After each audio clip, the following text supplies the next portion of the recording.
So if you're changing your rear wheel bearings of the Acadia, Traverse, Enclave, pretty much gonna be the same.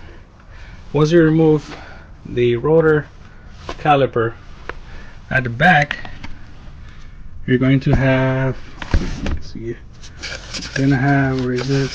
Right here.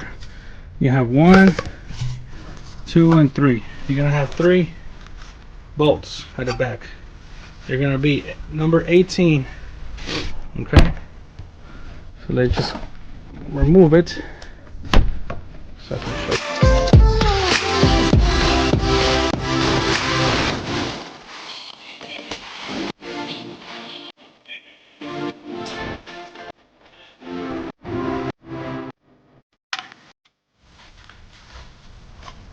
Don't forget that you're also gonna have to remove this bolt that holds the control arm, and there's another one down here. I'm using a 22, but you could also use a 21, I believe. That way you can move the knuckle downwards, and then you can hammer down the wheel bearing hub. Okay, or you could just smack it with a hammer from the back like that, or just get under there and hit it outwards instead of doing all this. I already tried that, but it's more stuck than it should be. Again, I'm in Michigan, so you know, all this rust. So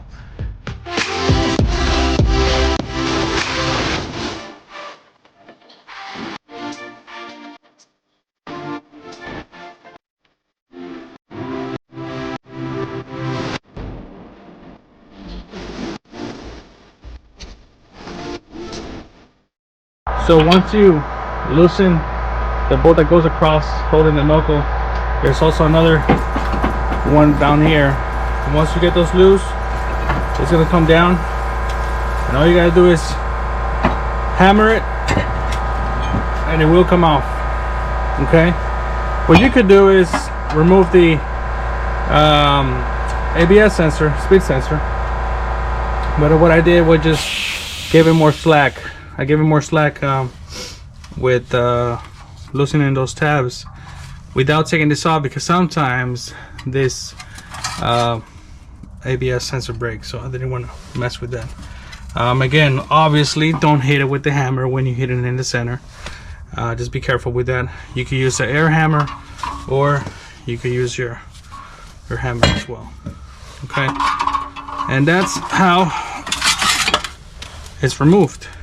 Once you want to put it back in, just put it back in place, put the 3 bolts in the back, tighten it, and then pull everything back together. Okay, again, it was a 21 bolt. Okay, 21, and then a short, another 21, and that's how you do it. Put everything back together and you're all set. Remember, you could do it. If I could do it, you could do it. Okay, peace.